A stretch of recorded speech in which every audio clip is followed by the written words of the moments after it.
Когда мы говорим о транснациональных картелях, мы представляем колумбийский кокаин или афганский героин. Но в России фундамент одной из самых могущественных и жестоких криминальных империй современности был построен на укропе, петрушке и зеленом луке. Мы привыкли называть это рыночной мафией, но за последние 20 лет эта мафия эволюционировала. Обычные ракетиры с овощебаз превратились в международную прокси-армию. Они начали брать заказы на ликвидацию диссидентов от спецслужб Ирана в Соединенные Штаты Америки.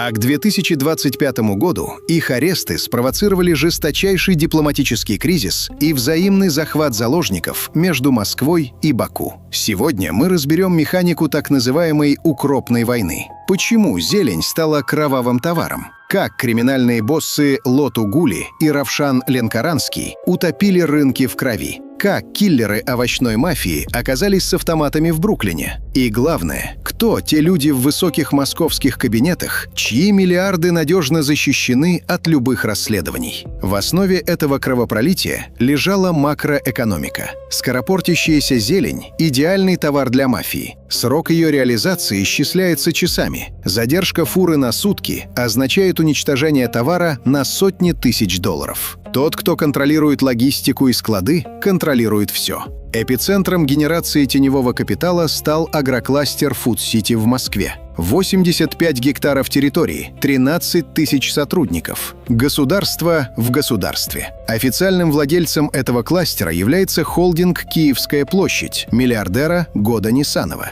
Но легальный фасад не может функционировать без контроля над этническими бригадами. Помимо официальной аренды, структура криминального рэкета обложила данью каждую из тысяч торговых точек. От 50 до 60 тысяч рублей наличными ежемесячно только за право стоять на рынке. Плюс сборы с каждой прибывшей фуры из Азербайджана или Ирана. Совокупный объем этого теневого налога превышал 300 миллионов рублей наличными в месяц. Миллиарды в год. Эти деньги не видели налоговой. Они конвертировались в криптовалюту, вывозились дипломатами и шли на закупку оружия, подкуп генералов МВД и гонорары киллерам. Именно за эти миллиарды развернулась война между двумя азербайджанскими криминальными авторитетами. Они представляли два разных мира и два разных психотипа. Слева – Равшан Джанеев, он же Равшан Ленкоранский. Жесткий милитарист, представитель талышского меньшинства. В 1996 году, в возрасте 21 года, он прямо в зале суда достал пистолет и в упор расстрелял убийцу своего отца.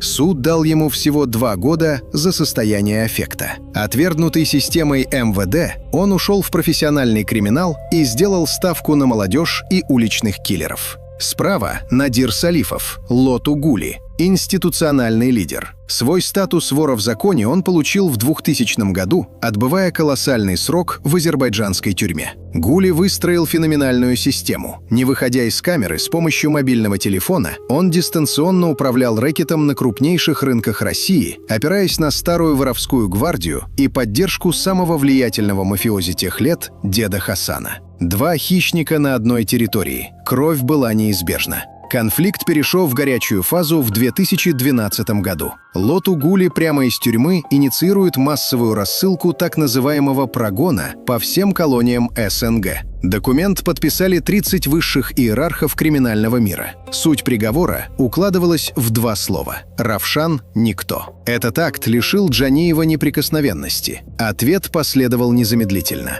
16 января 2013 года на выходе из ресторана «Старый фаэтон» в Москве снайпер из бесшумной винтовки «Вал» убивает деда Хасана, главного покровителя Лоту Гули. По оперативным сводкам МВД, Равшан Ленкоранский проходит как главный организатор ликвидации. Война выходит на улицы. В московских ресторанах начинаются открытые перестрелки. Полиция полностью теряет контроль над этническим рэкетом. Равшан отдает приказ убить главного казначея Гули Джамбулата Шамиль-Аглы, контролировавшего сбор наличных на рынках. Это становится точкой невозврата. Коалиция Гули выносит Равшану окончательный смертный приговор. Август 2016 года. Стамбул. Поздно вечером 18 августа Равшан выезжает из отеля на внедорожнике Range Rover с азербайджанскими номерами. Машина попадает в глухую засаду. Двое киллеров из израильских пистолетов-пулеметов УЗИ с глушителями буквально распиливают внедорожник перекрестным огнем. Турецкая полиция найдет на асфальте 65 стрелянных гильз.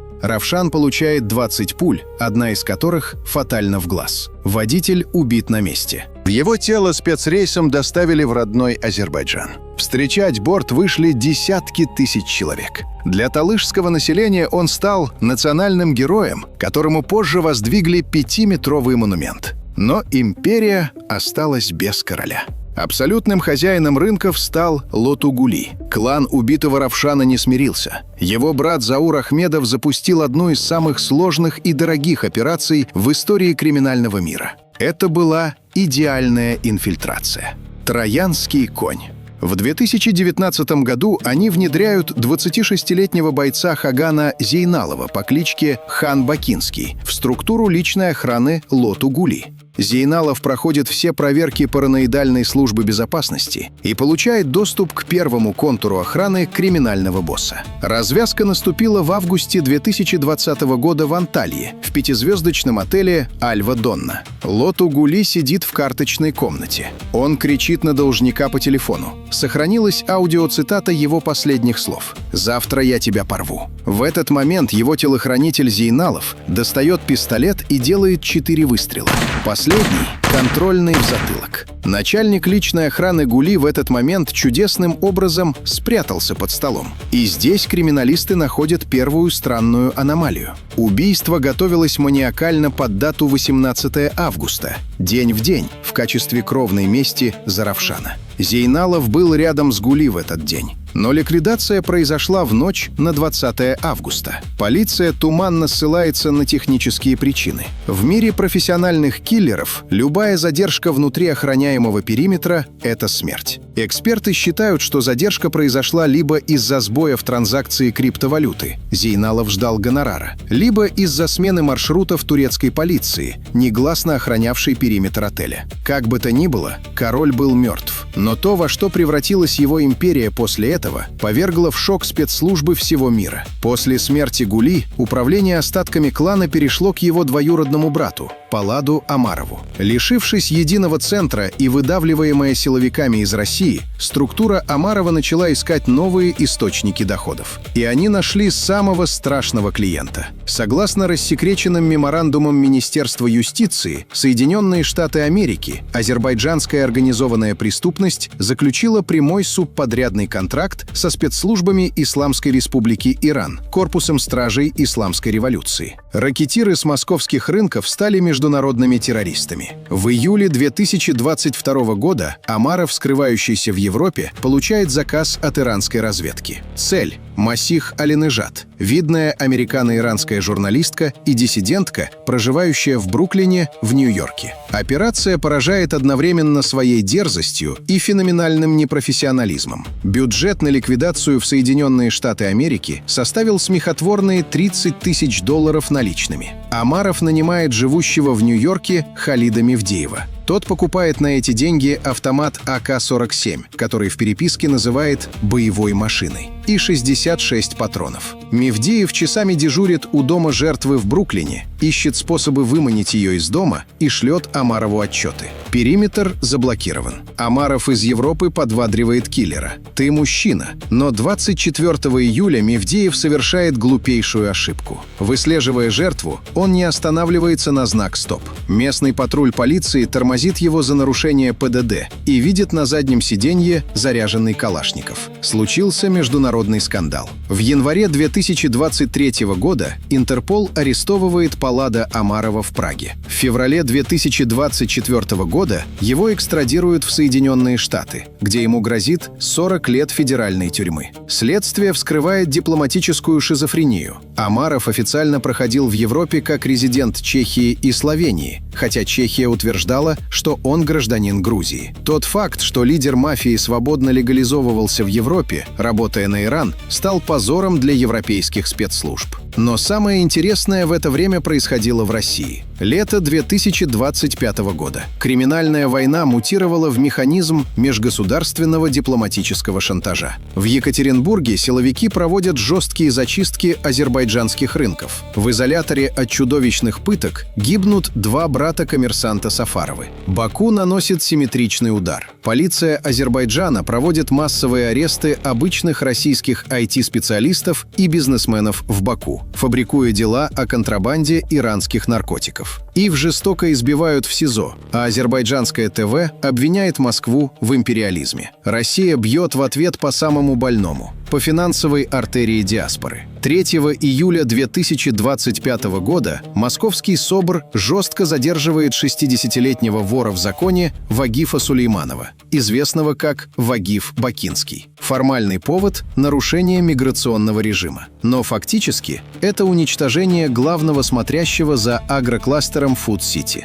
И здесь мы видим главную аномалию всей этой истории. Полиция уничтожает управленческое звено мафии. Сотни трупов, заказные убийства, коррупция. Но к официальному владельцу рынков, миллиардеру Году Нисанову, чье имя фигурирует в десятках расследований о рейдерстве в интересах политического руководства Баку, у Следственного комитета нет ни единого вопроса. Абсолютный иммунитет владельцев этих активов доказывает одно – укропная война, Равшан Лемкаранский, Лоту Гули – все они были лишь разменными пешками. Современная мафия не является независимой. Это экстерриториальный инструмент. Инструмент для сбора черного нала, который оседает в кабинетах высшей номенклатуры. Инструмент для иранских спецслужб, которым нужны дешевые киллеры за границей. И инструмент для межгосударственного дипломатического шантажа, когда политики начинают брать в заложники граждан соседних стран. Бандиты убивали друг друга за право собирать дань, даже не понимая, что настоящие хозяева этой системы носят дорогие костюмы и никогда не пачкают руки в крови. А как считаете вы, смогут ли когда-нибудь правоохранительные органы добраться до истинных владельцев этих финансовых империй? Или криминал всегда будет иметь защиту на самом верху? Пишите свое мнение в комментариях, ставьте лайк, подписывайтесь на Crime Time.ru и жмите колокольчик. Берегите себя. Дальше только жесткая правда. До скорого!